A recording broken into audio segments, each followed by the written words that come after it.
here rotor output of motor, induction motor rotor output. If TG, that is called grass torque.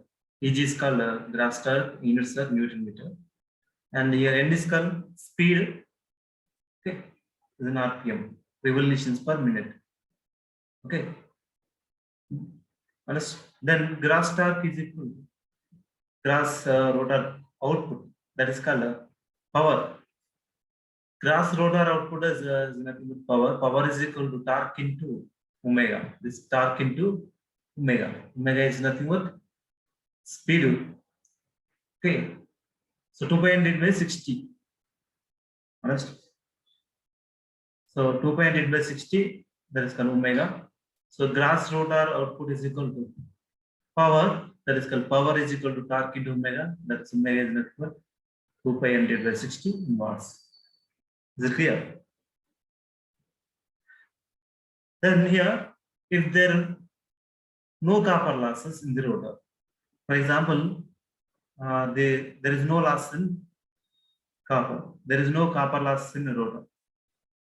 Okay, that means the rotor output is equal to the rotor input. The output would be is equal to the rotor input. Am I right? The rotor is not having any losses. Okay. If the rotor is not having any losses, that means input power is equal to output power. Rotor input is nothing but stator output. Stator output. So stator output is nothing but air gap power. That is nothing but the rotor input. Okay, that rotor input is equal to the rotor output if the rotor is not having any losses. Okay, that is called rotor having some copper loss. Okay, if you are neglecting the copper losses in the rotor, that the input is equal to output. Input power is equal to output. Understood? And here speed is called synchronous speed. The rotor is not having any losses, means the speed becomes synchronous speed. So the grass rotor output is nothing but input. Rotor output is equal to the rotor input. Okay. If it is a rotor is not having any losses, then speed will become synchronous speed. N is become NS. Rotor output is become rotor input. And rotor input is equal to 2 pi NS divided by 60 into TG. This is called grass torque. Okay. Grass developed torque. Clear. And then rotor copper loss is equal to, actually this rotor copper loss is equal to the rotor input minus rotor output. Is clear? Rotor copper loss is equal to the rotor input minus rotor output. Understood?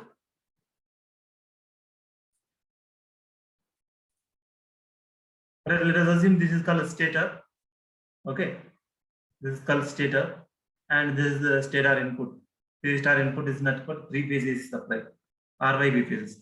But the stator output is called air gap power. That is called flux. The flux, same as transformer, the flux links the secondary winding of the transformer through a core, transformer core. Here the flux links to the, that is called flux here cutting to the transformer, induction machine rotor through the air gap. So this is called air gap in between stator and rotor. This is a rotating one. Okay, so that's why there is a air gap between stator and rotor, and this is called shaft. The rotor is connected to the shaft. It's placed on the shaft. No? The rotor is placed on the shaft. So if this is the input of the stator, and this is the output of the stator. The output of the stator is equal to the input of the rotor. Understood? And this is called output of the rotor is nothing but mechanical torque developed on the shaft. Okay. So this rotor is having some losses. The stator is also having some losses. Stator having some stator copper losses and stator core loss also. So this input minus this losses in stator is nothing but output power. Am I right? That is called air gap power. Similarly, rotor is also, and rotor also. Okay, input rotor input minus rotor input, that is called area power minus rotor output is called. So this is called like this. Rotor input minus rotor output is called losses. Okay. Rotor input minus rotor output is called so like this. Rotor copper loss is nothing but rotor input. The rotor input is called area power. Okay. Otherwise, stator output or rotor input, that is called area power. This is called rotor input. Okay. Rotor input minus this is called rotor output. This is the because of this power, some amount of torque is developed on the shaft, and then it is rotating. You know, well, working principle of induction machine. Understand? So this is the torque equation. The rotor copper loss is equal to the rotor input minus rotor output. Here 2 pi. So here rotor input is called rotor input. 2 pi ns into torque TGT by 60. Okay, and then rotor output, that is called 2 pi n into TGT by 60. So subtract this, then you will get 2 pi n 2 pi TGT by 60 into ns minus n. Understood? And then first, the rotor copper loss to the rotor input. The rotor copper loss to the rotor input. So this is called rotor copper loss. Rotor copper loss is equal to 2 pi Tg divided by 60 into ns minus n divided by this is 2 pi ns into Tg divided by 60. Understood? 2 pi ns into Tg divided by 60. So here 2 pi Tg by 60 is cancelled. This term cancel, and then ns minus n divided by ns. That is called rotor copper loss to the rotor input is called rotor copper loss to the rotor input is called ns minus n divided by 60. That is equal to slip. Understood? Here rotor copper loss is equal to slip times of rotor input. Rotor copper loss is equal to slip times of rotor input. Remember this formula, so it is very important. So by using this, you have to solve some problems by using these formulas. Okay, these formulas are useful in numerical problems. Then rotor copper loss is equal to the slip times of rotor input. So like this, rotor copper loss is equal to slip times of rotor. And then next, gross rotor output. Okay, gross rotor output is nothing but rotor input minus rotor copper loss. Okay. So here this output is nothing but input minus losses. So in the rotor, this output is nothing but this is called output. Okay, this gross rotor output is nothing but input, rotor input minus rotor losses. Rotor copper loss is called gross rotor output. That's called mechanical power developed on the rotor. PM is also called as a mechanical power developed. Gross rotor output, that is called PM. Understood? The mechanical power developed is equal to rotor input minus rotor copper loss. Rotor input minus rotor copper loss is nothing but the slip times of rotor input.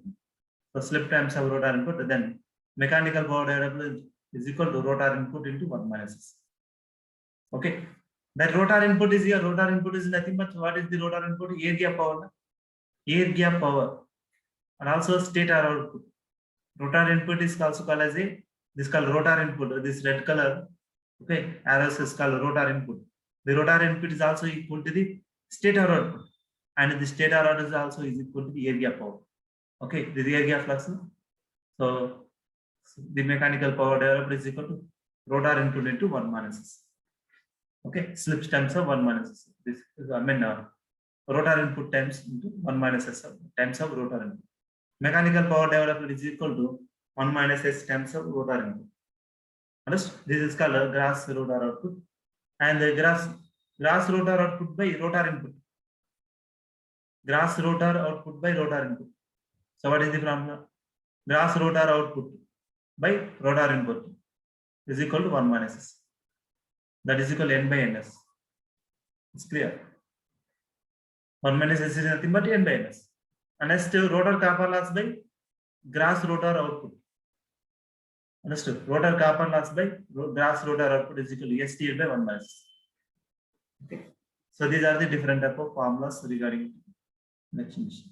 Clear? And if it is clear that if the output power to the rotor is PR, output power to the rotor is called PR, and then S into PR is lost as a rotor copper loss. Slip stems of rotor ohmic loss, rotor losses is called rotor copper loss. Okay, rotor copper loss is nothing but slip stems of rotor input. The PR is called rotor input. Okay, and S stems of PR is called rotor copper loss. And remaining 1 minus SPR is converted into a mechanical power. 1 minus S times of power is called rotor input power. 1 minus S into PR, this power is converted into mechanical power. Okay. So consequently, induction motor operating at high slip as poor efficiency. The induction machine is operating high slip. That means the relative speed between the synchronous speed and rotor speed is more. The efficiency of the motor is less. Induction motor operating high, the slip has poor efficiency. Okay. High slip is having poor efficiency. Then gross output divided by gross rotor output divided by rotor input is equal to 1 minus S. So gross rotor output by rotor input. Gross rotor output by rotor input is called 1 minus S. Understood? So then if the stator losses as well as the friction and windage loss are neglected, understood? Stator losses in the induction machine as well as friction and windage loss are neglected, then gross rotor output is equal to useful output. Okay, gross rotor output is called useful output if the induction machine is not having any losses. Okay, input power is equal to output power. Rotor output is equal to this gross rotor output is equal to the useful output. Okay, stark developed on the motor is equal to the rotor output if the stator losses as well as the friction and windage loss are neglected. Then rotor input is equal to stator input. Okay, so this rotor input is nothing but stator input. That means stator is not having any losses. With the stator having winding, the stator having some copper loss. The copper loss is 0 means okay. So that is called stator input. Stator input is equal to rotor input. Okay. Stator input is equal to stator output. That is also equal to rotor input. Stator input is equal to stator output is equal to rotor input. Both all are same. If the losses are neglected, then useful output by then gross rotor output is nothing but useful output by rotor input is nothing but stator output. So that is equal to 1 minus S. Generally is called as the efficiency. 1 minus S is called general efficiency. Efficiency is nothing but output by input. Okay, output by input. Stator output is nothing but rotor input. Okay, stator output is nothing but rotor input. Output by input is called 1 minus S. That is equal to efficiency. Generally, it's called 1 minus S is nothing but efficiency of the induction machine. Hence, the approximate efficiency of induction motor is 1 minus S. Thus, if the slip is an induction motor is 0.125. Okay, slippers, for example, the slip of induction motor is 0.125. Let's assume. Okay, and then approximate efficiency is equal to S is equal to 1 minus 0.125. That is equal to 87.5%. 0.875 or 87.5%. Okay, generally the efficiency of the induction motor is like this 87.5%. In general, 85 to 87, 88, like this is the efficiency of the induction motor. It changes like this. Okay, so 86, 87, 88. So approximately. Okay, the induction motor is generally 0.125. That means 1%. Okay, so 0.125 slip is equal to 0.125.